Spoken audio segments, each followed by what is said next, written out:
So what's up everybody, it's your boy DP. Welcome to DP Shots. Welcome to Candid Chameleon. This is a brand new channel, so please hit the subscribe button below. So what is this channel about? Well, it's a brand new beginner's photography channel.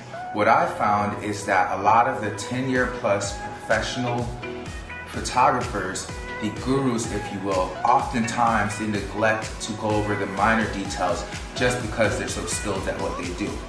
So I'm hoping that my channel will be a little bit more digestible for you guys as I can go over some of the details that the gurus may miss out on. I myself have been in the photography game for about 3 to 4 months now.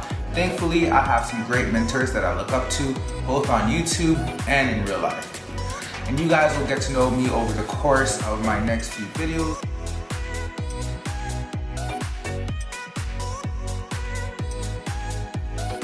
But for now, let's get right down to it.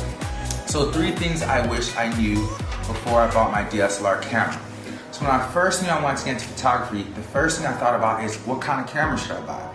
And Canon was the first brand that came to mind. Why? Well, everyone knows Canon or thinks of Canon when you think of photography cameras. It's a great brand, it's very reputable.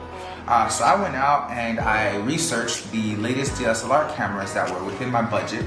The EOS 90D had just came out following the 80D in the series. And so I decided to buy that camera. Looking back, I don't regret my purchase. However, I do wish I would have done more research on the brands. You have Nikon, you have Panasonic, and you have Sony. Sony has been doing very great lately in terms of their latest camera products. Had I done some research in Sony, who knows? Perhaps I might have bought a Sony camera. Brands are always jockeying for position, right? Just because a brand has a reputation doesn't mean that other brands, manufacturers, are looking to catch up or even surpass them, right? So I say that because Sony currently is leading the game, right? That doesn't mean next year Nikon, Canon, or Panasonic will make some headway and catch up and surpass Sony, right? It's all in fluctuation. Secondly, I wish I knew that mirrorless cameras were a thing, right? I only knew about DSLRs. I had no idea that mirrorless cameras existed. So mirrorless cameras, they do not have a mirror, right? So when you take the picture, the information goes straight to the sensor.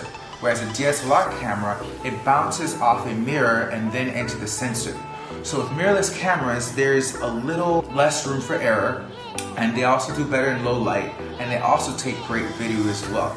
That's not to say that they're better than DSLR cameras. They each have their advantages and disadvantages. So you want to make sure that you do your research. Lastly, I wish I would have known the difference between a full frame camera and a crop sense camera. So a full frame camera is the standard. It is a 35mm. Actually, let me look up the difference really quickly. So full frame or crop sensors refers to the sensor size. Full frame sensors have the dimension of 35mm film or a 24mm by 36mm. That's the standard size. Anything smaller than that is considered a crop sensor. So my EOS 90D is a crop sensor camera, right? It's not a full frame. What does this mean? Well, if you're shooting with the same lens on a full frame camera versus a crop sensor camera, with the crop sensor camera you'll have a longer focal range. That means it'll zoom in more, right? And you might say, well, that's a great thing. But what if you're trying to shoot real estate? With real estate, you want it to be wider, and so that would be a negative, right? So it all depends here.